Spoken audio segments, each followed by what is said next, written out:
Et bienvenue de retour au Forum des associations du Havre à l'Hôtel de Ville, toujours au Havre. C'est toujours Tiffaine avec vous et Mathieu pour ce quatrième plateau, cette quatrième table ronde finalement. On est toujours là donc pour 1 heure avec en tout autour de nous entre 130 et 150 associations divisées en 4 villages différents. Alors, on a du sport, on a de la culture, on a du patrimoine, les arts vivants, on a aussi, du coup, l'action et l'insertion sociale, la défense des droits et des causes. Donc voilà, comme on vous le dit depuis ce matin, énormément de choses sont réparties sur ce village, que ce soit sur le parvis de l'hôtel de ville derrière, avec tout le village culturel, ou devant sur l'esplanade, avec même des démonstrations. Vous pouvez essayer de faire des choses, voilà, vous pouvez tester, et après vous pouvez rentrer directement dans l'hôtel de ville pour retrouver les 2 autres villages que j'ai cités tout à l'heure, c'est-à-dire Action et Insertion Sociale et Défense des droits et des causes, avec même du coup un des villages qui se situe au premier étage. Mathieu, tu es toujours avec moi ? Tout à fait, tout à fait. Super. Et autour de nous, enfin à côté de nous, en tout cas, 4 nouvelles personnes se sont installées pour cette 4e table ronde. Je vais te laisser dire le thème puisque tu n'arrives pas à le dire depuis tout à l'heure. On a appelé ça « Vivre la ville autrement ». Voilà. C'était pas forcément la meilleure idée de la semaine, mais bon, ça va résumer un petit peu quand même 3 initiatives en tout cas qu'on a voulu inviter autour de la table, qui permettent justement de s'approprier aussi l'espace urbain tout simplement, ou la consommation différemment, et qui change en fait des modes un peu traditionnels, et c'est là-dessus qu'on a envie vraiment de terminer en tout cas nos 4 tables rondes. Et du coup, on va vous présenter un peu les 3 structures présentes autour de la table. Et on a donc Jean Viévard pour la Mouette, bonjour. Bonjour. Ensuite, Djibril Garam pour Graines d'Union, bonjour. Bonjour. Et Brice Cano et Vincent Grenet pour le Hangar Zéro. Bonjour. Vous allez bien tous ? À l'unisson, parfait. Oui, très bien. Tout le monde va bien. Parfait, ouais, super Excellent. aujourd'hui. Il fait pas trop chaud à l'intérieur de l'hôtel de ville, ça va ? Non, ça va, parfait. Très bien. Non, ça va, c'est agréable. Premier étage dans les salons, il fait très chaud. Alors, on commence toujours nos tables rondes avec une présentation un peu des structures. Donc, je vais vous laisser les présenter chacun votre tour. Jean Viévard, qu'est-ce que c'est la Mouette ? Alors, la Mouette, c'est 2 choses. C'est d'un côté une épicerie coopérative. Donc, on est sous forme SCIC. Donc, Société coopérative d'intérêt collectif. Voilà. En fait, une épicerie où on retrouve de tout. C'est-à-dire du frais, du sec, des produits d'hygiène, des produits d'entretien. Voilà, on parlait tout à l'heure des glaces, de la viande, etc. Donc, qui est principalement local, de préférence bio. Voilà. D'un côté. D'un autre côté, on a l'association des Mouettes Solidaires, qui en fait, elle, son rôle est plus de créer du lien social avec le coopérateur, mais aussi avec d'autres personnes autour, puisqu'on sait que l'alimentation, c'est compliqué pour certaines catégories de personnes. Et donc, l'association, elle, va mettre en place différentes actions tout au long, alors soit au niveau du magasin, soit à l'extérieur du magasin, pour faire découvrir d'autres modes alimentaires, manger différemment, manger des choses auxquelles on n'a pas forcément l'habitude, de découvrir aussi des recettes, do it yourself qui est en plein dans la mode tout de suite. Voilà, donc tout un tas d'actions. Pour revenir sur le magasin, en fait, c'est un magasin participatif, c'est-à-dire que pour le moment, nous n'avons aucun salarié. Le magasin est tenu uniquement par les coopérateurs, donc en échange des parts sociales que bien sûr vous êtes obligé de prendre pour pouvoir acheter. Donc vous êtes obligé d'être coopérateur pour pouvoir acheter dans le magasin. En contrepartie, bon, vous profitez des prix qui vont être de plus en plus intéressants. Plus on aura de coopérateurs, plus les prix seront bas, puisque les volumes d'achat seront beaucoup plus importants. Et vous donnez aussi 3 heures de votre temps par mois soit à tenir le magasin. Alors forcément, il y a la caisse, il y a l'approvisionnement, il y a le remplissage des rayons, enfin bref, toute la vie d'un magasin en lui-même. Ou alors de s'investir dans des commissions qui en fait organisent au sens large du terme toute la vie du magasin. Donc on a de l'informatique, on a de la com, on a de l'organisation pure et dure sur les histoires d'horaires, etc. On a encore, voilà, qu'est-ce qu'il y a d'autre comme... Donc il y a aussi la principale, la plus grosse pour le moment, c'est la commission approvisionnement. En fait, son rôle, c'est de trouver des producteurs, de voir avec eux les produits, etc. C'est de gérer les stocks, c'est voilà. Donc voilà, l'investissement dans la coop, elle est de deux ordres, soit au magasin, soit dans la vie autour du magasin. Et aujourd'hui, vous travaillez avec combien de producteurs en moyenne ? Oula, on doit être à 20 ou 30 producteurs différents. Alors malheureusement, on est obligé de passer par des grossistes, par un grossiste sur tout ce qui est sec. Alors dans le sec, il y a de la conserve, mais il y a aussi du vrac. Donc là, vous pensez bien que du riz et des nouilles, on n'en fabrique pas en Normandie, ni en Seine-Maritime. Donc on est malheureusement obligé de passer par des grossistes. Mais par contre, tout ce qui est produit frais, on est dans un rayon de 30-40 km, quoi. Il y a quelques temps, enfin je dis quelques temps, il y a déjà quelques mois, vous étiez encore dans une boutique éphémère. Ça y est, vous avez vos locaux définitifs maintenant ? Ce ne sont pas encore les locaux définitifs. Non, on est toujours à la recherche d'un local plus grand. On a actuellement un local qui fait 80 mètres carrés. On commence à être à l'étroit dedans. Il est où ce local ? Alors ce local, il est 60 rue Michelet, donc au-dessus de la place Danton, entre la place Danton et la rue Ernest-Renan. Et quand on parle de coopérative, c'est-à-dire que cette boutique, elle s'est montée aussi avec l'aide de tous ceux qui voulaient venir donner un coup de main, finalement. Oui, c'est un projet qui date d'il y a 3 ans. Je vais laisser passer la moto. Non, c'est un projet qui date d'il y a 3 ans. Il y a eu pratiquement 2 ans de gestation, histoire de se mettre d'accord, puisqu'en fait, c'est parti de personnes qui se connaissaient pas. Qui avait juste une envie commune de consommer autrement. Donc il a fallu se mettre d'accord sur un certain nombre de choses. Il a fallu beaucoup de réflexions, de discussions, etc. Ça a pris une phase un peu plus active il y a maintenant 1 an et demi avec la création de l'association La Mouette. Et puis la coopérative s'est créée en décembre l'année dernière. Nous devions ouvrir début mars. Donc on s'est posé la question, qu'est-ce qu'on fait ? On continue pas, on met en suspens, on attend la fin. Et en fait, on a pris la décision d'ouvrir quand même. On est dans le secteur alimentaire. Donc en fait, on a maintenu l'ouverture et on était en fait en fonctionnement, puisque au tout début, le fonctionnement était sur de la précommande. Alors, contrairement aux AMAP, en fait, c'était de la précommande, mais en libre choix. C'est-à-dire qu'on avait un catalogue, on a un catalogue, et les gens choisissaient dans le catalogue ce qu'ils voulaient acheter, et on organisait des drives. Alors, ce qui était pas au début des drives. Au début, en fait, les coopérateurs qui commandaient, on cherchait des livreurs, et en fait, il y avait une répartition par quartier. Donc il y avait une personne qui allait livrer 3, 4, 5, 6 personnes dans son quartier pour limiter en fait les déplacements en véhicule, et limiter les choses. Vous avez cité les AMAP justement, c'est quoi la grosse différence entre la Mouette et une AMAP La grosse différence, en fait, l'AMAP, vous prenez un engagement sur un certain temps. En général, c'est 6 mois, mais vous n'avez pas forcément le choix à l'intérieur de la catégorie de produits. Vous n'avez pas le choix du produit. C'est-à-dire que si vous prenez un panier de légumes, c'est le producteur qui, en fonction de sa production, vous vend les légumes.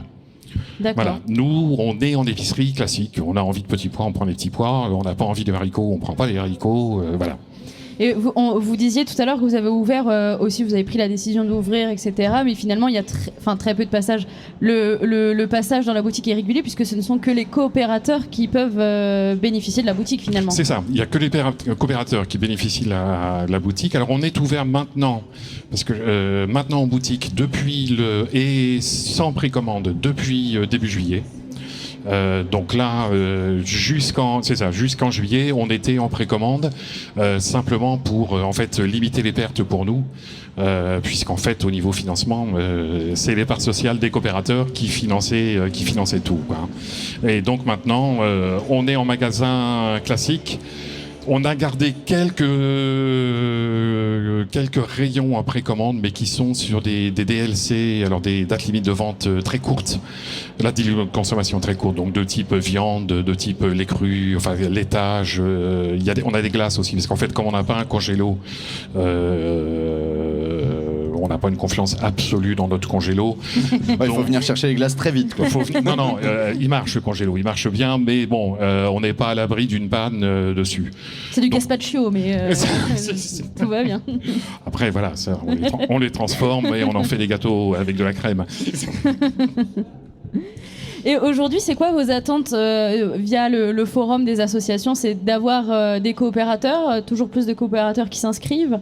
Alors oui, d'un côté, plus de coopérateurs, parce que alors pour le magasin, le fait de multiplier le nombre de coopérateurs va nous augmenter les volumes de vente.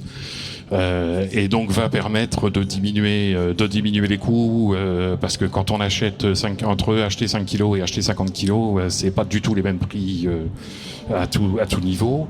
Mais c'est aussi de faire connaître l'association, parce que en fait tout le projet social aussi qui est autour de la mouette, que j'ai pas du tout abordé pour le moment, en fait on veut que la mouette soit vraiment ouverte à tous, et que on a plein de catégories socio-professionnels qui se disent c'est pas pour nous, alors que si la mouette peut être aussi pour eux, c'est pas forcément beaucoup plus cher.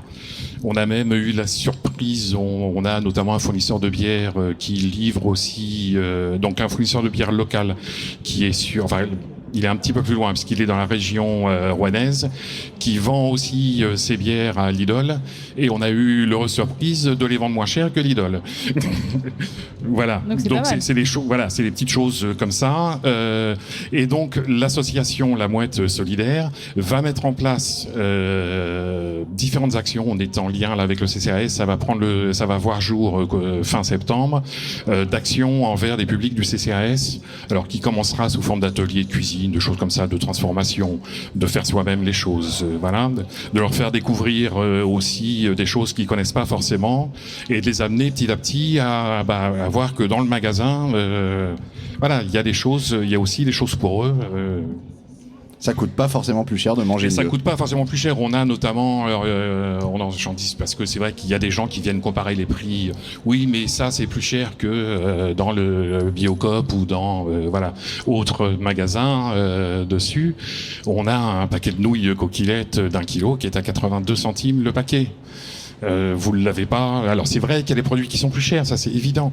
Mais il y a d'autres produits qui sont... voilà, parce qu'en fait, nous, on est transparent là-dessus. On affiche sur nos étiquettes de vente pour que le prix auquel nous on l'achète aux grossistes. Et en fait, la seule marge, la petite marge que l'on prend, en fait, nous, comme on n'a pas de salariés, ça ne couvre que les frais de fonctionnement du magasin.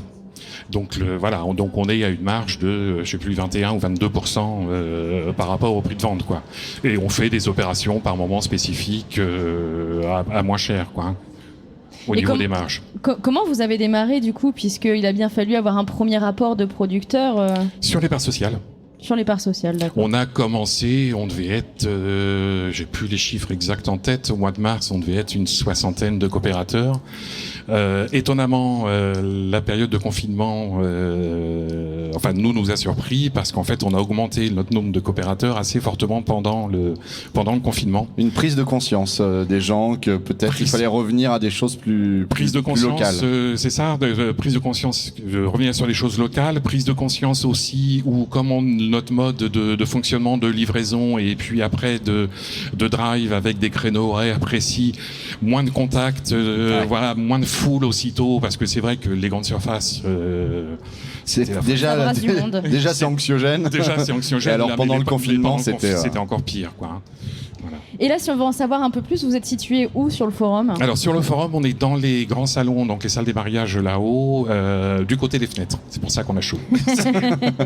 Ça marche. Merci. On va passer à Djibril Garam du coup pour Graines d'Union. Alors, est-ce qu'on peut résumer un petit peu qu'est-ce que c'est Graines d'Union ? Pour résumer, c'est assez compliqué de résumer. On va pas le résumer, on va dire tout simplement ce que c'est. Alors. De base, c'était vraiment axé sur les graines. Donc on en avait parlé à l'occasion d'une émission sur Westrack. Allez réécouter le podcast. Oui, voilà. L'autopromo. Pour éviter justement de répéter les choses. Mais ensuite, on s'est axé sur un terrain qui est proche de la microferme, enfin qui est proche de l'abbaye de Graville, pardon, qu'on appelle microferme de Graville justement. Donc c'était un terrain qui était vraiment en friche. Qui était dans un état assez lamentable malgré qu'il soit à moins de 100 mètres d'un monument classé historique. Donc on a aussi voulu axer là-dessus pour déjà le nettoyer et ensuite en voyant l'exposition, l'historique du terrain, parce qu'on a fait un peu de recherche historique aussi dessus, on a vu que c'était vraiment un petit alcôve niché juste à côté de l'abbaye et qui pouvait avoir un fort potentiel justement dans la culture. Comment vous êtes tombé sur ce terrain d'ailleurs ? Alors on était, notre grand-mère, paix à son âme, habitait juste à côté, au pied de l'abbaye de Graville, et c'était le bois Caudy, en fait, ce qu'on appelle le bois Caudy, qui faisait partie de l'abbaye avant la séparation de l'Église et de l'État, était vraiment notre petit terrain de jeu à nous quand on était enfant, donc on connaissait assez bien le site. Ouais. D'accord, je te laisse continuer. Donc ce terrain, vous le connaissez et en fait il était dans un état complètement c'est ça, il y avait déplorable. C'était jonché essentiellement de canettes de bière usagées. Très peu de déchets finalement, type bidon d'huile ou autre. Je crois que c'était votre crainte un peu au début quand vous avez commencé. Vous aviez peur qu'il faille dépolluer. C'est ça, de trouver des batteries, des bidons d'huile, vraiment des déchets qui sont très, très actifs finalement. Donc on a eu l'avantage de trouver vraiment, c'était plutôt de la ferraille ou parfois des vêtements ou autre chose. Donc on a fait ce gros boulot-là de dépollution, puisque en dessous de la végétation, il y avait toute cette couche de ce qu'on a appelé les lasagnes de déchets finalement, puisque vu du dessus, c'était joli, on voyait plein de choses pousser, on voyait des ronces, mais lorsqu'on mettait un peu le nez en dessous, on voyait qu'il y avait des tonnes et des tonnes de déchets. Donc on nous a fait aussi la remontrance de nous dire, vous avez un peu enlevé tout ce qu'il y avait déjà là, mais c'est un peu la problématique qu'on a en plus grand à Dolmar, quoi. C'est vraiment, est-ce qu'on laisse ce qui a repoussé par-dessus, ou est-ce qu'on retire la végétation plus les déchets et on laisse vraiment la nature reprendre ses droits réellement et concrètement. Donc on a choisi de faire ça avec un défi, c'est-à-dire de ne pas toucher ni aux arbres ni aux arbustes. Donc ça a été très compliqué puisque le terrain est difficile d'accès, que ce soit à pied ou avec des machines de... Oui, parce qu'on est sur la costière. Pour les gens qui ne verraient pas où c'est, on est sur la costière, donc ça doit être assez pentu quand même. Très pentu, c'est ça. Donc ensuite, une fois qu'on avait défriché un peu tout ça, on a vu un peu la topographie du terrain, puisque à travers la végétation, on ne voyait pas forcément les paliers, les endroits où... Donc ensuite, on a terrassé en faisant tout à la main, à l'ancienne, au cordeau et au poids. Donc on a tout terrassé pendant l'hiver. On a installé des palettes justement exprès avec des cailloux derrière pour bien drainer l'eau, pour éviter que ça fasse effet barrage ou qu'on ait des effondrements. Par la suite, on a ajouté des arbres fruitiers justement pour continuer à maintenir le terrain et faire vraiment le ciment du terrain, mais aussi à produire des fruits et légumes toute l'année, puisqu'on ne s'est pas concentré uniquement sur pommes, poires qui produisent énormément au mois de juillet-août, mais que finalement le reste de l'année on n'a pas grand-chose. Donc on s'est vraiment évertué avec la personne, le pépiniériste, de trouver des espèces qui pourront fructifier tout au long de l'année, pour montrer aussi aux gens qu'il y a le côté aussi, pas forcément que le côté estival, il faut apprendre je rejoins ce que vous disiez tout à l'heure, de apprendre à manger de saison, de redécouvrir certains légumes qu'on a oubliés ou qu'on a mangé que sous une seule forme, je pense aux épinards, et qui nous ont un peu rebuté à l'école parce que c'était cuit à l'eau, mais sous J'adore les épinards, moi. À l'eau un peu moins, mais sous d'autres recettes ça peut être pas mal. Donc c'est vraiment ça, et le but final du site, c'est vraiment d'être un lieu d'expérience, d'expérimentation pour toutes les personnes qui voudraient recultiver finalement, puisque on n'apprend rien, on réapprend, c'est des techniques anciennes la plupart. Donc on redécouvre les choses, et c'est d'apporter une solution à des gens qui sont vraiment dans un milieu urbain ou extra-urbain, qui ne trouveront pas forcément de réponse en faisant des ateliers dans des fermes qui sont un peu plus grandes ou qui ont des modèles qui s'appliquent plutôt sur des grands espaces.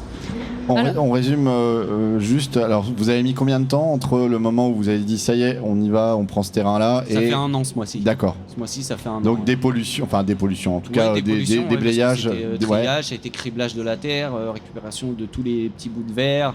C'était vraiment un gros travail de dépollution. Et je crois que vous avez mis en place des chantiers participatifs tous les dimanches, je crois, pendant... Depuis 1 an, là, tous les dimanches, même cet hiver, on y est allé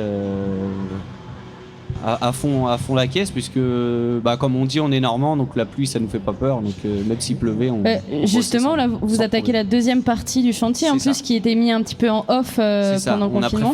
On a préféré compartimenter finalement au moment du confinement, à se dire au lieu de continuer à déblayer à 2 ou 3 jusqu'au bout et arriver à la fin, recommencer au début, on a préféré compartimenter, se concentrer sur la partie où on avait vraiment bien travaillé, continuer à l'entretenir et autres, puisqu'on n'était plus que 2 finalement à y aller chacun de notre tour avec une autorisation. C'était assez compliqué. Une heure maximum. Ouais, non, on comptait que c'était un travail, donc il y avait l'aller et le retour le soir. Donc on a pris toutes les précautions pour éviter justement de se faire, de prendre une amende ou autre, et puis pour éviter tout problème. Mais ça revient aussi à ce que vous disiez tout à l'heure, il y a eu un réel éveil de conscience, je pense, certaines personnes pendant le confinement, où la 2e ou 3e semaine où on commençait à voir les queues se faire devant les grandes surfaces, on a eu énormément de contacts via notre page Facebook de personnes qui commençaient à s'intéresser justement à l'autonomie alimentaire, les énergies alternatives, parce que c'est ces sujets-là qu'on aborde aussi, c'est la réelle transition écologique finalement, c'est ne pas en discuter ou faire des vidéos ou autres, c'est vraiment d'y aller concrètement, de travailler sur ce qu'on appelle par exemple un rocket stove, un poêle dragon qui vous permet d'utiliser l'énergie à bon escient. C'est vraiment réapprendre des choses qui existaient déjà. Pour faire du thé. Ouais. Je ne connais pas. Sur la question de micro-ferme, est-ce que vous comptez aussi implanter des animaux ? Oui. On compte implanter au moins des poules et des chèvres, et peut-être aussi des lapins, pour montrer aussi les vertus que peuvent avoir les poules. Bon, aujourd'hui, l'avantage c'est que ça revient à la mode, mais j'ai peur que les gens ne fassent pas forcément attention et prennent ça un peu comme un poisson rouge ou autre. C'est quand même un animal, il faut en prendre soin. Je tiens toujours à le rappeler parce que c'est important de le rappeler, je trouve. Parce que ça n'a pas juste une fonction utilitaire, ça exactement, faut en prendre soin également. Et ça a beaucoup de fonctions, parce que ça produit de l'azote évidemment à travers ces fientes qu'on pourra utiliser pour le jardin. Ça produit des protéines à travers les œufs et ça peut réduire de 30% vos déchets annuels, à savoir les épluchures de légumes et autres. Donc ça a vraiment énormément d'avantages, au-delà du fait que ce soit un animal et que ça fasse comme un animal de compagnie aussi en fait. D'ailleurs, on parle d'animaux, mais vous invitez les personnes qui voudraient participer aussi au chantier le dimanche à venir avec leurs chèvres ou leurs boucs s'ils en ont. C'est ça, c'est beaucoup plus efficace qu'un rotophile, ça fait moins de bruit. Parce qu'on a fait une petite charte comme ça à la micro-ferme de ne pas utiliser, ou en tout cas au minimum tout ce qui est outils bruyants aussi, puisque au-delà des polluants de par les hydrocarbures ou autres, il y a aussi la pollution sonore qui est très importante pour réattirer les insectes, réattirer les oiseaux, et on le voit puisque sur le site de la micro-ferme c'est papillons à gogo, les oiseaux reviennent. Moi de base j'aime beaucoup les oiseaux, tout ce qui est fringilles, tout ce qui est ce qu'on appelle les chardonnerets, les moineaux, les bouvreuils et autres.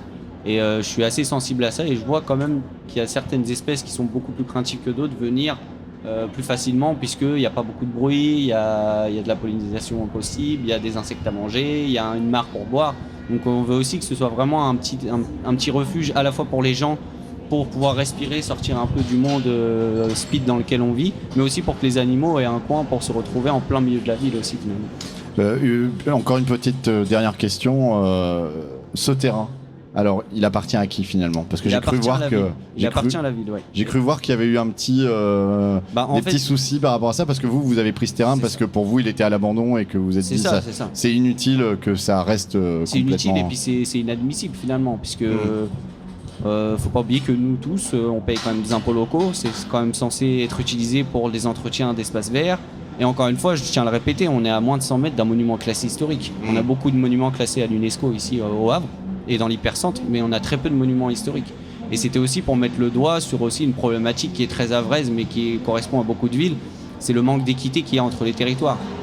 Quand on voit les possibilités qu'on peut avoir quand on est dans l'hypercentre, et quand on voit qu'on veut monter un projet dans des quartiers un peu périphériques, on voit que la réponse au niveau de la mairie ou autre n'est pas forcément la même. Et c'était aussi pour mettre un peu le point là-dessus, puisqu'il y a énormément d'initiatives qui peuvent se lancer. Quand je vois un quartier comme Caucriauville, tous les espaces verts qui sont partout, je me dis que ce quartier-là pourrait être autosuffisant en très peu de temps. Enfin, il y a un réel potentiel dans tous ces quartiers périphériques, et il y a, je pense, un grand besoin d'équité et de pouvoir un peu diluer tout ce genre d'initiatives comme il y a autour de moi sur les quartiers. J'en revenais à ce que vous disiez tout à l'heure, contrer aussi les fausses idées de se dire c'est plus cher. Non, pas forcément, c'est plus cher sur certains produits, certes, mais aussi pourquoi c'est plus cher. puisque le but de la ferme, c'est de se dire aussi, même si tu n'aimes pas jardiner, c'est une question qui revient 3 fois par jour, de fait de se nourrir. Donc même si c'est pas dans l'idée de cultiver, c'est aussi de mieux consommer, d'être capable de ne pas se faire avoir avec du bio qui vient du Guatemala. C'est bio, mais ça a fait 6 ou 7 000 km. Donc est-ce que c'est bio concrètement? C'est vraiment de se poser la bonne question pour mieux consommer, moins se faire avoir. Et si on aime, pourquoi pas cultiver? Mais cultiver n'est pas un hobby, c'est une nécessité. Je finirai juste sur une dernière question et voir si c'est aussi ça pour la micro-ferme. Tout à l'heure, on évoquait le fait de réussir à installer des techniques pour cultiver en ville. On parle d'espaces verts, mais aussi les gens qui ont des balcons. Tu as parlé de lasagne de pollution en dessous, mais il y a aussi les lasagnes, c'est une façon de cultiver finalement avec du carton et de l'herbe, je crois. En accumulant plusieurs couches en fait, de matière organique, en respectant toujours un ratio. Le ratio de base, pour pas aller dans la complication, c'est azote-carbone en fait. Il faut toujours respecter un ratio. C'est tout ce qui est plutôt vert, c'est plutôt azoté. Tout ce qui est plutôt marron, comme la paille ou autre, c'est plutôt carbone. Donc en gardant ce respect-là, on recharge la terre finalement. Donc quand on veut cultiver, il faut vraiment s'intéresser à la terre elle-même, parce que si on arrive à garder un bon équilibre dans la terre, on n'a même pas besoin de s'occuper des plantes finalement, parce qu'elles sont comme un poisson dans l'eau. Et ça, c'est des choses qui sont possibles à mettre en place sur un balcon. Comme le compostage, ce que j'appelle le compostage de surface, qui est beaucoup plus facile à gérer pour quelqu'un qui ne connaît pas forcément le compost, parce que souvent on a des problèmes qui reviennent, les gens nous disent ça pue parce que c'est pas été arrosé, ou ça marche pas parce que c'est assez complexe à gérer finalement un composteur. Et en les faisant démarrer par le compostage de surface, c'est-à-dire d'étaler simplement ces épluchures de carottes ou autres en surface sur nos pots de fleurs, ça permet de leur montrer qu'on peut récupérer le jus comme quand on fait un thé avec un sachet, mais aussi ça permet de composter et de couvrir le sol, donc le soleil. Donc ça amène des petits principes, et c'est encore une fois de la fainéantise intelligente, parce que ça évite de mettre dans un bac, ensuite de retransvaser. Là on va directement, on optimise vraiment tout le processus. D'accord, même question que tout à l'heure, pour en savoir encore plus sur Graines d'Union et la microferme, où est-ce qu'on peut vous trouver sur le forum? Alors on est au rez-de-chaussée, au stand numéro 60. Donc juste quand vous rentrez dans l'entrée principale de la mairie qui est derrière, sur votre gauche, vous nous trouverez assez facilement. Et sinon sur les réseaux sociaux, essentiellement sur notre page Facebook Graines d'Union. Qui annonce du coup tous les chantiers participatifs également. Exactement. Et on va penser à Hangar Zéro avec 2 personnes qui sont présentes, donc Brice Cano et Vincent Grenet. Vous êtes toujours avec nous, ça va? Oui, toujours là. Ça va. Alors vous êtes 2 parce que le Hangar Zéro, c'est très vaste finalement. Qu'est-ce que c'est? Ça commence quand, le Hangar Zéro? Ouais, ça a déjà commencé. Ouais. Exactement. Ça a déjà commencé, le Hangar Zéro, puisque on a un bail amphithéotique avec la ville du Havre. Donc c'est un bâtiment en fait de 900 mètres carrés au sol, avec une façade monumentale qui est vraiment typique des hangars du Havre. On est quai de Saône. On est quai de Saône. On est à côté de la cité universitaire en container et du lycée Saint-Vincent-de-Paul, avec aussi 1200 mètres carrés de terrain à côté. Donc on a ce bail avec la ville du Havre pour 20 ans. Et le but, c'est d'aménager un laboratoire citoyen de la transition écologique. Alors je crois qu'en fait, à la base, vous avez répondu à un appel à contribution, je ne sais pas comment on pouvait appeler ça à l'époque. C'était un appel à manifestation d'intérêt. Voilà. Donc c'est réinventer la Seine. Donc c'était 35 sites entre Paris, Rouen et Le Havre qui étaient mis à disposition pour des projets. Le but étant de faire revivre les bords de Seine et puis créer du lien entre les 3 villes. Et nous avons répondu sur le site du Hangar Zéro. C'était un site que vous aviez déjà en vue, ou c'est l'appel à manifestation d'intérêt qui vous a amené à réfléchir ce projet? En fait, à l'origine, c'est les organisateurs du festival Alternatiba en 2015 qui ont cherché un hangar sur la ville du Havre pour faire un projet qui était un mix entre une maison des associations et une ressourcerie.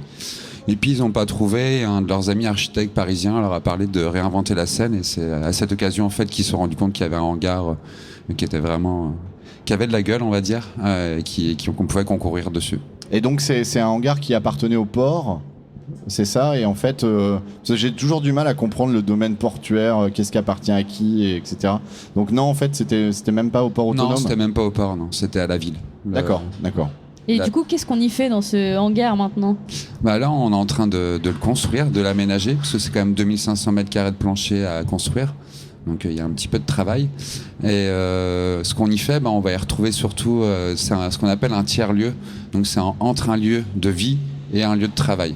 Donc le lieu de vie, au rez-de-chaussée, on va retrouver un restaurant, une boutique, un espace de séminaire, de l'aquaponie.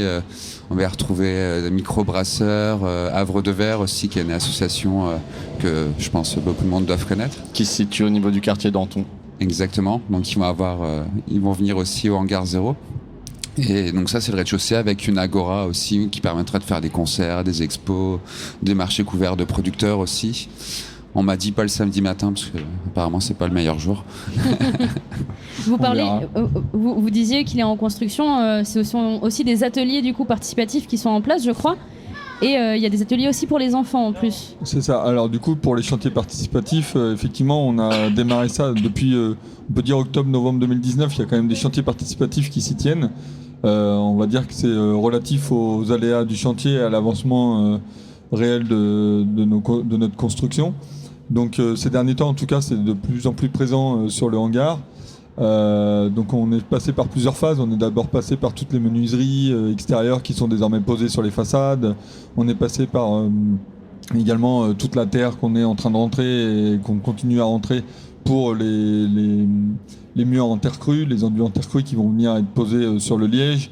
Donc c'est ces ateliers-là notamment qui sont disponibles aux petits et aux grands. Puisqu'on peut tartouiller avec de la terre, on peut faire un peu la gadoue, quoi. On peut faire du twist dedans. Si je peux me permettre, en fait, quand vous dites on a gagné un hangar, même si c'est pas si simple que ça, mais que vous avez un bail sur ce hangar, c'est bien, vous avez eu un hangar, vous avez eu les clés, mais en fait vous avez tout pété pour tout reconstruire à l'intérieur.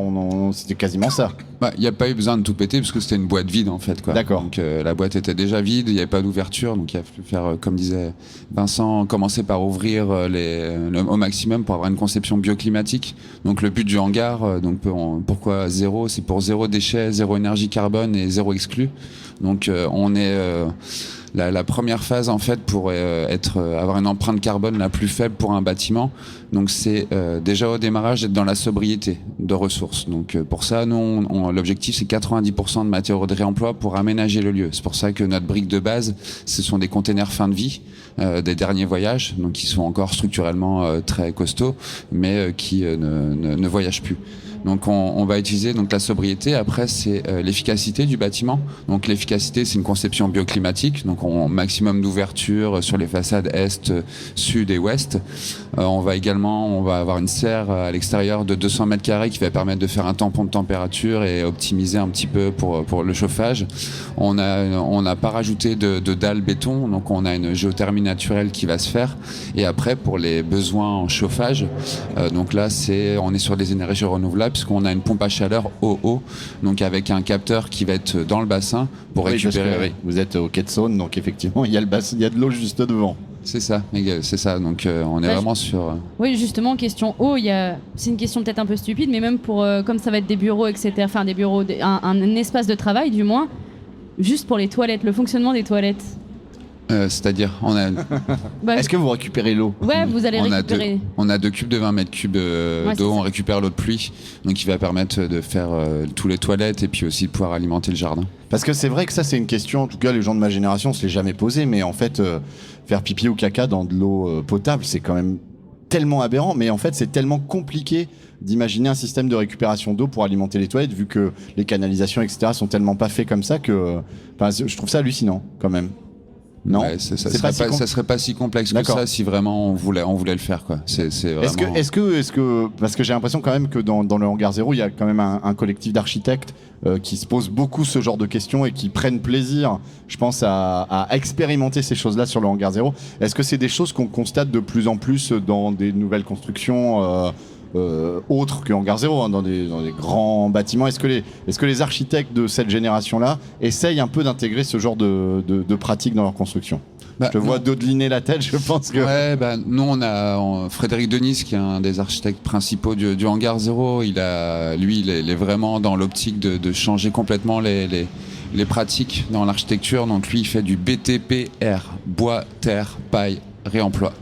Donc ça, c'est vraiment son focus à lui, et donc c'est ce qu'on essaye de mettre en œuvre aussi au Hangar 0. Et il a fait la ferme des possibles à Astin, dans le 93. Et donc là, on est sur le même type que le Hangar 0, donc des blocs préfabriqués de terre-paille qui sont posés. On vient faire juste un enduit, et ça fait comme une grosse brique en fait énorme qu'on utilise. Et donc là, oui, il essaye de mettre en place ça. Mais est-ce que là, on parle de préfabriqué terre-paille, est-ce que c'est donner tort au compte des 3 petits cochons finalement? Ah mais carrément, mais ça, j'en parlais celle-là. J'en parlais la dernière fois. En fait, tout le monde croit que la terre, en fait, ça brûle plus vite et tout, mais en fait, c'est carrément le contraire.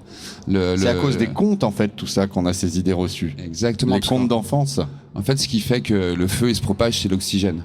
Donc dans la terre, en fait, elle est assez compacte pour qu'il n'y ait pas d'oxygène dedans. Donc ça brûle vraiment plus lentement qu'un bâtiment en ciment qui, lui, a plein d'interstices, en fait, dans les parpaings. Et donc le feu peut se propager beaucoup plus vite, finalement.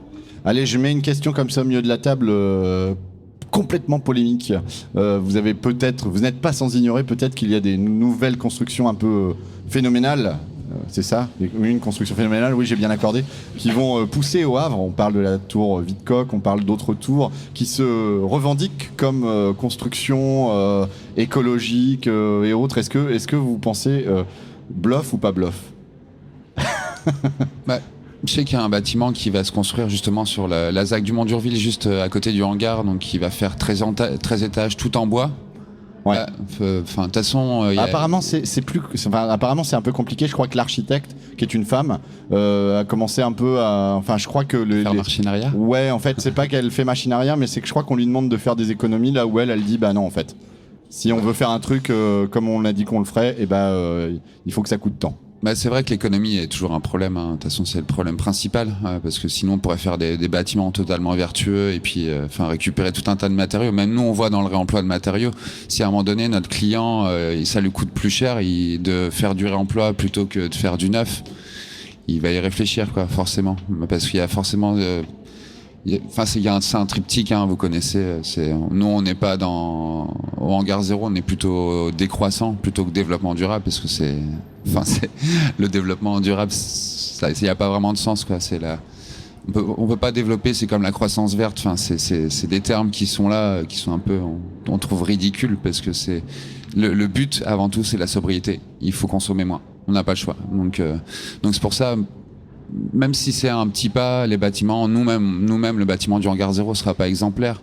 Tant que la démarche commence à prendre, que les donneurs d'ordre aussi commencent à intégrer d'autres manières de faire, ça va évoluer. Peut-être malheureusement trop lentement, mais en tout cas ça évolue quand même. Juste pour finir sur Hangar 0, vous en êtes où là dans l'évolution du chantier, et quand est-ce que, en gros, les premiers résidents intégreront les locaux? Idéalement, l'ouverture du Hangar 0, on l'espère pour premier trimestre 2021 désormais. Comme on l'a tous eu, comme la Mouette l'a évoqué également, des coups d'arrêt un petit peu, notamment liés au confinement, entre autres. Cependant, on a quand même pu y faire installer le liège. On a repris les différents chantiers participatifs courant mai-juin. Désormais, tous les derniers samedis du mois, vous y retrouvez un événement, porte ouverte, au sein du hangar, pour que les gens puissent vraiment s'approprier le lieu, voir un petit peu ce qui s'y passe, comment ça se développe, comment ça avance. Le jeudi soir, on a également un temps de réunion de 17h à 19h pour l'accueil des nouveaux ou des nouvelles personnes qui souhaiteraient rejoindre le projet en tant que bénévoles volontaires. Et donc, pour rentrer dans le vif du sujet, aujourd'hui, on a plusieurs thématiques qui démarrent, notamment pour les chantiers participatifs du second œuvre, puisque Brice l'a évoqué, tout ce qui est menuiserie et containers sont bientôt finis de poser dans le hangar. Et désormais, reste à poser toute la partie plancher, la partie menuiserie, la partie plomberie, électricité. Pour le week-end, on a donc toute la partie enduit terre crue. Par la suite, il y aura également peinture des containers qui viendra s'articuler dans ces différents chantiers participatifs. Et puis bien après également, où on l'espère en parallèle, l'aménagement des jardins extérieurs. Donc comme vous pouvez le penser et comme vous venez de l'entendre, ça fait un paquet de monde à mobiliser sur le hangar. Donc c'est grosso modo une quinzaine de personnes par jour, qui peut représenter pas loin de 10 000 heures de chantier, ne serait-ce que pour le rez-de-chaussée. Donc toutes les bonnes volontés sont les bienvenues. Il ne s'agit pas nécessairement d'avoir des compétences spécifiques pour les différents chantiers thématiques. La première des compétences, c'est d'avoir l'envie et la volonté de bien faire, de s'impliquer, le sourire dans la bonne ambiance du hangar à zéro. Et puis de toute manière, il y aura toujours quelqu'un qui sera présent sur site pour donner les bonnes pratiques, pour transmettre la façon de faire telle ou telle action.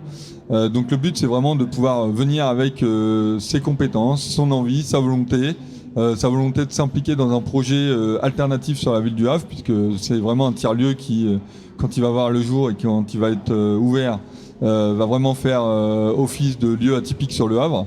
Nous, on y croit en tout cas. Et donc clairement, c'est une place de vie où vous y retrouverez également au terme des chantiers participatifs, donc un restaurant associatif et une boutique au rez-de-chaussée, en complémentarité des autres associations ou acteurs que Brice a pu citer auparavant. Donc là, actuellement également, on peut y retrouver donc une place, un lieu de vie quelque part, comme on l'appelle dans le BTP, c'est la base vie, donc des bénévoles. Donc là également peuvent venir des bénévoles pour l'intendance restauration, pour faire le café, l'accueil du matin, la restauration du midi, et puis la pause conviviale du soir, bien entendu, autour d'un verre de l'amitié. Et donc ce forum, c'est aussi l'occasion pour vous de rencontrer des nouveaux participants éventuels. Je balance une question comme ça sur la table parce que vous avez été bavard mais très intéressant, et du coup vous avez déjà abordé plein de thèmes qui m'intéressent particulièrement.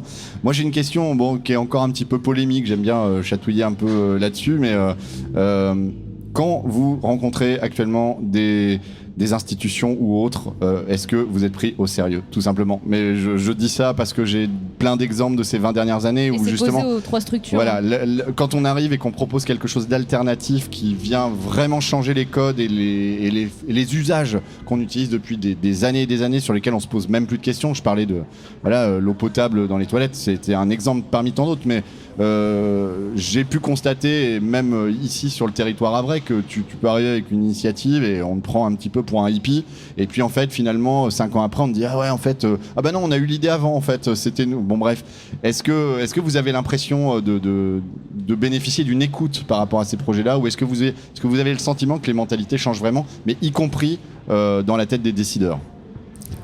Au niveau du hangar zéro, on est pris au sérieux. Enfin, c'est vrai que le fait d'avoir participé à réinventer la scène, on a quand même un dossier bien lourd qu'on a dû rendre avec de la technique, de l'économique, enfin c'était du juridique, enfin c'était très lourd. Donc ils ont pu juger de notre sérieux, parce qu'il y a vraiment beaucoup de compétences dans le projet du hangar zéro. Donc c'est vrai qu'on est un peu innovant, et après allez, on va dire une petite année, 1 à 2 années où on a appris à se connaître avec la ville du Havre. Là, on est vraiment pris au sérieux, puisque même au niveau du réemploi, on est en train de travailler avec la communauté urbaine pour faire du réemploi. Enfin, il y a vraiment tous les sujets que nous on amène sur la table. On sent que, avec les compétences qu'on a au niveau du hangar zéro, on est pris au sérieux, en tout cas par la ville du Havre, sans problème. Au niveau de la Mouette? Non, sur la Mouette aussi, on est pris au sérieux. Le projet intéresse plein de gens. Bon, ça débouche pas forcément, mais y compris qu'on a pris un prêt financier au niveau de la banque là, récemment, puisqu'on a eu besoin d'investir dans les frigos, dans une caisse, une vraie caisse, etc. On est soutenu aussi par le réseau France Active Normandie. Dessus, non, le projet intéresse plein de gens, ça débouche pas forcément. Enfin, quand je dis plein de gens, plein d'institutions, ça débouche pas forcément, mais voilà, le projet avec le CCAS qui va voir le jour, c'est vrai que ça nous a surpris qu'ils aient accepté comme ça, quoi. Et du côté de Graines d'Union? Du coup, je me retrouve un peu tout seul sur les trucs. Parce que, nous, c'est pas du tout le même ressenti qu'on a eu. Au contraire, je posais la question sur le terrain tout à l'heure, mais je crois que c'est un peu un point de discorde que vous avez eu. Après, je peux le comprendre aussi, parce qu'on est arrivé, encore une fois, à contraire de vous, nous, on est arrivé sans diplôme, on est arrivé avec notre volonté, on a dit on va changer le terrain, et je pense que même au début de l'année, ils nous l'ont avoué, on pensait pas que vous alliez avancer aussi vite, on se disait c'était pas trop ça, donc même du point de vue de la mairie, c'était pas pris au sérieux plus que ça jusqu'à il y a très peu de temps finalement. Et encore pris au sérieux, pour moi, c'est bien votre projet, c'est bien de le dire, mais derrière il faut quand même du concret. Je donne un exemple, il y a eu l'appel à projet Nature en ville. Nous, on est arrivé après la date butoir. C'est normal, donc on n'a pas eu l'occasion de bénéficier de cet appel à projet-là alors qu'on rentrait dedans, mais c'était déjà terminé, donc il n'y avait pas de souci. Mais derrière, juste avant les élections, il y a eu une petite publicité, Le Havre Nature, avec Graines d'Union derrière. Donc moi, je me suis un peu pris de bec avec eux en leur disant soit vous faites de la pub sur nous pour votre appel à projet, mais on a le droit à quelque chose, soit vous faites un erratum. Donc, et puis il y a aussi ce souci-là de, voilà, quand on n'est pas très docile, parfois c'est un peu compliqué de se faire entendre. Et encore une fois, de dire qu'on veut ni passe droit ni avantage finalement. On réclamait simplement notre dû. On trouvait ça inadmissible que, encore une fois, à côté de l'abbaye, ce soit dans un état aussi lamentable. Je pense qu'on n'aurait jamais vu, et encore une fois, ça revient à l'équité du territoire. On n'aurait jamais vu ça au Square Saint-Roch. On n'aurait jamais vu ça à côté de l'église Saint-Joseph. Donc il y a aussi cette problématique de se dire, une fois qu'on passe le rond-point ou le tunnel Génère ou la côte d'Ingouville, on n'est plus au Havre. Si, on est toujours au Havre. Les gens, on l'a ressenti dans les votes, quand on voit l'abstention qu'il y a eu dans les quartiers hauts et les quartiers sud. Il y a un réel problème là-dessus et ça va au-delà de notre projet ou de notre personne finalement. On prend pas ça personnellement. Ça a été assez compliqué, mais aujourd'hui ça va un peu mieux quand même. Ça va un peu mieux, parce que je crois qu'il y avait une histoire de loyer sur le terrain. Oui, en plus on devait payer un loyer, ça j'ai trouvé ça, au-delà d'ahurissant, j'ai trouvé ça carrément culotté, parce que le loyer on le paye à travers nos impôts locaux. C'est censé être utilisé pour ça, nos impôts locaux. Oui, en fait, vous entretenez bénévolement un espace qui devrait l'être par la ville. On n'en tire aucun bénéfice. Moi, je travaillais en déplacement, j'étais opérateur des amianteurs, donc dans la dépollution. Donc, pour ça, quand tu as dit basse vie tout à l'heure, ça a tilté. J'en construisais aussi, donc ça m'a fait tilter, mais ça nous a permis de compartimenter le chantier, d'organiser les relevés de déchets. Enfin, c'est des compétences qu'on a pu mettre en avant, mais qu'on n'avait pas forcément pensé à mettre en avant au départ. Mais c'est clair que ça a été très très très difficile. Aujourd'hui, avec ce que vous avez dit, est-ce que on peut imaginer un plus grand développement, parce que on voit des initiatives qui sont apparues. On a parlé justement des gens qui ont décidé de s'investir plus avec la prise de conscience ou autre pendant le confinement. Est-ce qu'on peut se dire que comme la demande devient de plus en plus forte et l'engagement de plus en plus fort, est-ce que ça va vraiment évoluer vraiment plus maintenant ? Je pense que oui, parce que c'est clairement, nous notre but c'est pas de servir d'exemple parce que ce serait un peu jeter des fleurs, mais vraiment créer une amorce, de montrer que c'est possible, des gens qui n'ont pas de diplôme forcément dans la matière, qui n'ont pas un budget faramineux, parce que nous on part avec 0 €, notre plus gros achat c'était les arbres fruitiers, on en a eu pour 500 € et pour nous c'était déjà une transaction extraordinaire, mais c'était, après encore une fois en prenant du recul, en voyant les photos, les vidéos du début, notre parcours, on peut aussi comprendre la réaction de la mairie, de se dire les mecs ils sont sortis de nulle part, ils veulent un terrain, ils nous disent que dans un an ils vont retourner. Enfin, moi le premier, je n'aurais pas forcément cru. Donc quand on prend du recul et qu'on est pragmatique, on voit pas le mal partout non plus, on peut comprendre la réaction. Vincent. Oui, notamment par rapport à tout ça, nous on croit fort aussi dans le hangar zéro à l'insertion professionnelle aussi par toutes ces initiatives de territoire. Puisqu'on le voit bien aujourd'hui, notamment à l'issue du confinement, à l'issue de cette période un peu compliquée avec le Covid et autres, de nombreuses personnes vont se retrouver sans ressources financières parce que perte d'emploi ou perte d'activité. Nous aujourd'hui, les activités qu'on propose dans le cadre bénévole au départ peuvent être une véritable alternative au retour vers l'emploi, au fait de se retrouver, de se reconvertir certainement professionnellement. Donc c'est quelque chose que nous on aborde clairement aujourd'hui avec les institutions. Et par ailleurs, c'est des actions qu'on veut mener avec la ville et qu'on aimerait d'ailleurs voir au sein de nos collèges, donc encore plus si la ville devient sociétaire, au sein d'un de nos collèges de la coopérative. Et je tends juste une perche comme ça, mais moi je sais que depuis le confinement, j'ai plein de gens de mon entourage qui me disent « Moi j'en ai marre de faire ce que je fais, j'aimerais aller faire du torchis, j'aimerais aller faire de la menuiserie, j'aimerais tout ça. » Et que c'est très compliqué de trouver des formations alors sur le territoire, mais même à l'échelle nationale. Est-ce que c'est pas un axe aussi qui pourrait vous intéresser l'un ou l'autre à développer ? Clairement, c'est dans l'ambition de nos chantiers participatifs. Alors, comme ça fait partie de nos valeurs, on expérimente encore des choses, on est dans production, expérimentation, transmission. Donc au fil de l'eau, en fait, on avance avec nos chantiers participatifs. Et nous, notre volonté, c'est de valoriser ces temps de chantier participatif. Aujourd'hui, on tient un carnet de bord avec le nombre d'heures passées sur tel ou tel chantier, avec le nombre de personnes présentes. On a des fiches d'inscription également, des différents bénévoles, des différentes personnes volontaires qui viennent sur le chantier, parce qu'on souhaite que ça puisse être tracé quelque part et qu'on ait derrière un retour d'expérience sur tout ça. C'est pas juste un hangar qu'on ouvre avec des bénévoles au sein du hangar qui viennent faire du travail entre guillemets gratuitement. Non, c'est une vraie transmission de savoir-faire, une vraie transmission d'expérimentation, d'expérience et qui permet ensuite, on l'espère, de valoriser toutes ces actions sur le territoire. Ouais, pour finir là-dessus, on a par exemple la Fondation Denis qui vient avec 6 gamins, 6 jeunes de 16 à 25, je crois, ouais, un peu plus vieux. Et donc ils vont venir pendant une semaine. C'est un parcours de 7 semaines entre les vacances scolaires. Donc ils prennent un groupe de jeunes comme ça en situation en général de décrochage scolaire. Et puis ils leur remettent le pied à l'étrier. Donc pendant une semaine, ils vont venir au hangar 0 pour tester un peu le chantier, différentes choses, pour voir un peu ce qui les intéresse et comment les réorienter.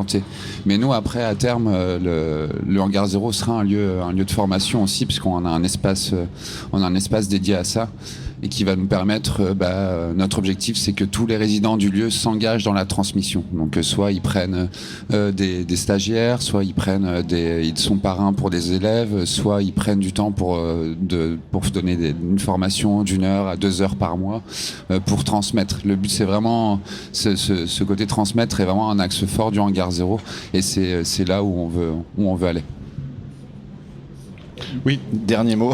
Non, mais pour aller dans le même sens, c'est vrai que sur la Mouette, aucun de nous, que ce soit dans les gens qui ont monté le projet, que ce soit dans les coopérateurs, n'ont tenu de magasin. Donc c'est vrai qu'on s'auto-forme là-dessus, tous. Et en fait, c'est vrai que je parlais des commissions tout à l'heure. Il y a des gens qui, notamment sur la commission APRO, qui ne connaissaient pas grand-chose et qui, en fait, c'est en auto-formation avec des gens qui avaient un petit peu plus d'expérience. Et on apprend tous les jours, quoi. Merci. On apprend sur le tas, il n'y a rien de mieux, quoi. Merci à tous les 4. On a été assez bavards sur cette table ronde qui, ma foi, était fort intéressante. On arrive à la fin de notre journée. Et puis, on ne répétera jamais assez. Là, le forum des assos, ça continue encore jusqu'à la fin de journée. Donc, n'hésitez pas, pour tous ceux qui nous écoutent, à venir en apprendre davantage sur les structures, sur les choses qui se passent et sur ce qu'on peut mettre aussi en place sur le territoire en vous baladant parmi les 4 différents villages, où vous pourrez du coup rencontrer la Mouette, Graines d'Union et le hangar 0 pour continuer à discuter encore et encore. Merci encore à vous d'être venus aujourd'hui discuter de tout ça avec nous.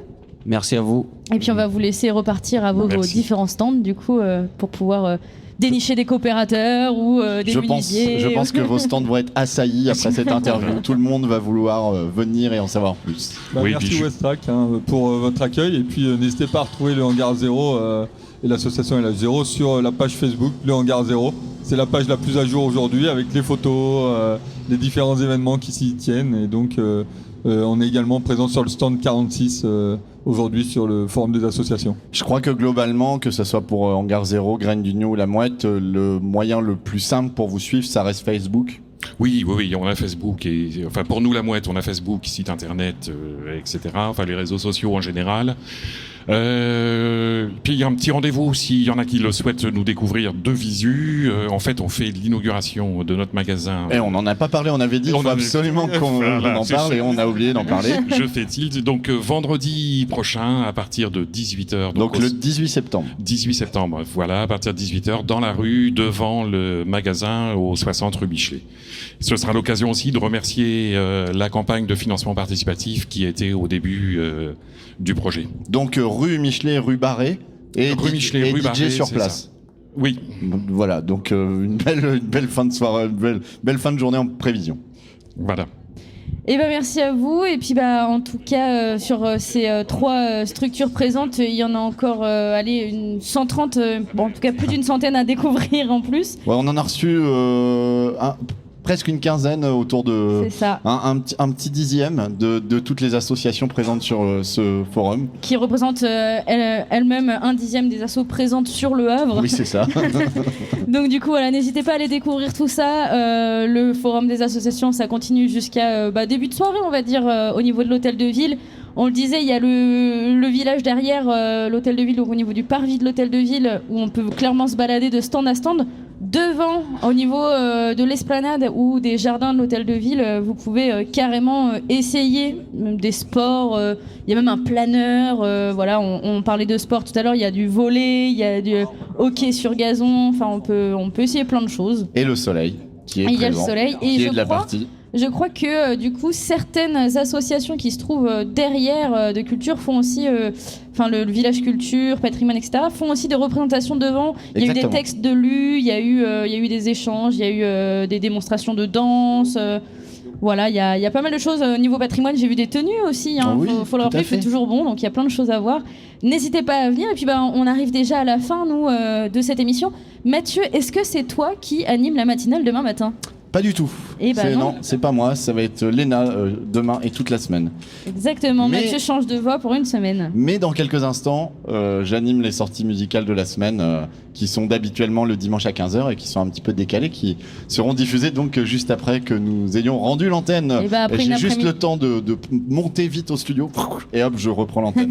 Dans Après 2 une ap- minutes même c'est pas. ça. Après une après-midi sous le signe du bavardage et de l'échange, on va pouvoir se replonger un peu dans la musique et redécouvrir les nouvelles nouvelles entrées en nouveautés de la playlist. semaine. Exactement.